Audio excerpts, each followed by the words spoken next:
Hello, everyone. I'm Dr. Janelle Perkins Muhammad.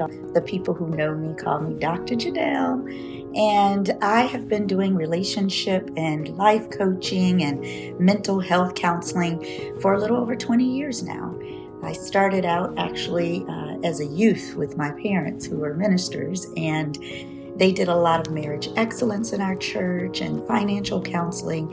And I got to this space because I recognized as a people, as a Black people, we have a tendency to have an amazing grasp for the spiritual components of life and how it should work according to biblical principles, or the principles of, the earth or the stars or whatever that is that we gravitate toward. But sometimes the practical steps of how to communicate effectively, of how to actually be empathetic, how to go beyond the emotions of anger and truly display disappointment escape us. And we become more stigmatizing when the anxiety pops up. So I went back to school and said, okay, now I got to figure out how do we use all this theory in relationship to the spiritual component so that my people can manifest healthier relationships, whether it's with their parents or siblings or even their neighbors, all the way through to romantic relationships and what that all looks like. I saw was that there were smaller things that would happen, like we want to call those things that be not as though they were. That's scripture. We are making affirmations and confessions. What are we doing to ensure that it happens beyond the affirmation and confession? So I liken it to my clients who years ago, and some every now and again in present day, would come in and say, I'm waiting for my Boaz to show up. And I'm asking, well, where are you to be seen? Because you can't sit on your couch in the house and have Boaz see you unless he's a peeping Tom. So what are we doing practically? That's the way that we think when it comes to scripture. We become so heavenly minded that we're no earthly good, is the way it used to be said in my church. And so sometimes what happens is that we get so caught up in the spiritual aspect of trusting and believing God, which is what we need to do, that we forget to go do something different. I'll break it down to another area that's even simpler. So heavenly minded that we're no earthly good.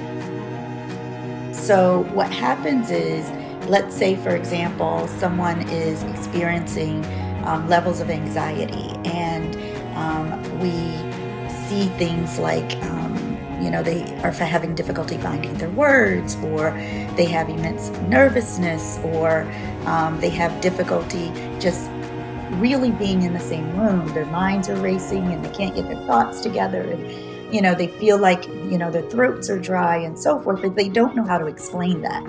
So it shows up in a behavior where maybe they isolate themselves, or they may yell or appear to be angry, when in all actuality, they just are nervous and afraid.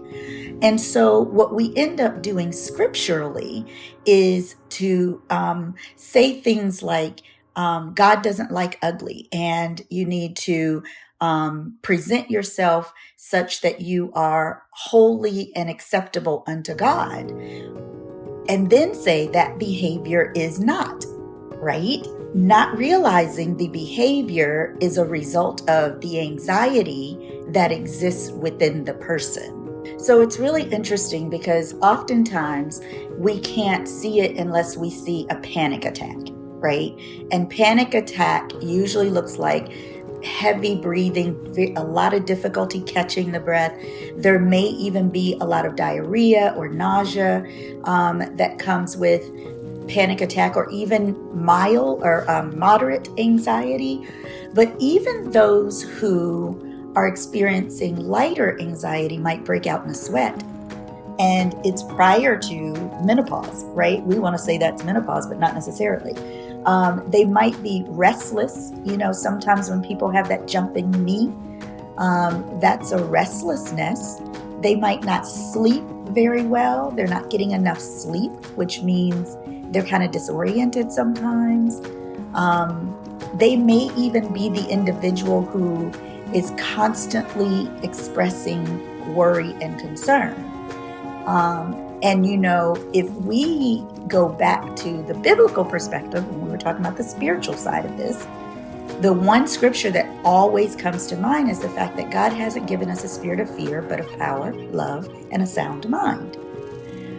What we don't realize is that, okay, let's say that is true. I believe that to be true. He hasn't given us fear. He gave us power, he gave us love, and a sound mind. Well, if he gave it to us, it's up to us to figure out how to keep it. We have to maintain, we have to enrich our sound mind. So that means that we might have to draw some boundaries. We might have to set some levels of standards. We might have to determine what peace looks like. We might have to do this thing that people call selfishness, because you cannot pour into all these other people without taking some time to be selfish enough to pour into yourself. I don't tell people what to do. I help them discover what to do. So if you're coming to me to say that you are feeling some level of challenge, there's something that's happening where you're experiencing these symptoms, or you might be experiencing some depression, you just didn't call it that, then I'm going to present to you what it looks like to be on the other side of that. You get to determine how you get there. If you come through the door and you tell me, and most people, especially for African American women, depression is one of the most misdiagnosed, and it is also the highest of illnesses that exist for Black women. So you come through the door, you look sharp, your hair did, nail did, everything did, right? And then the next thing you know, you're telling me, I'm tired, I don't have a lot of energy, I'm gaining or losing considerable weight, and I just can't get my thinking together. I feel like my mind is going in 100 directions, and I'm just not even motivated, even though I know I have all these things to do. See, the physical side is that tired, lack of energy, I'm still not getting enough sleep, all of that. The behavioral side is every now and again I break down in tears. I am finding that I am drinking a few extra glasses of wine a night, and I am not really taking care of some of the responsibilities that I have. So I'm not doing the laundry, my sink is full of dishes, or we'll take it to the other side of the behavior. I spend so much time cleaning because I just cannot, at least that's the one thing in my life that gets done, right? Remember when I said Black women are misdiagnosed? This is why. We will always be top-notch, always looking good. Why? I'm going to take it back to our generational history. When the slave owners said you were allowed to go to church for this day, what did you do? You got sharp. And you did not present the fact that you were scarred from picking cotton for the last week. You did not present that you had the scars and that were still wounds healing on your back from that whip. You did not present that you had anxiety, depression, and trauma from being raped by the master the night before. You got up and you took yourself to church in your Sunday's best, and you laid your hair as late as it could get. You put ponytails in, fine.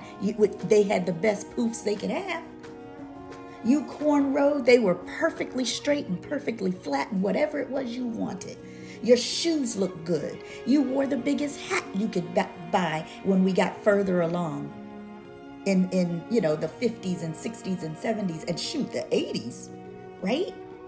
So this is why it's misdiagnosed for us, because we will never present ourselves as the disheveled one. We were always told that we had to be better than the others.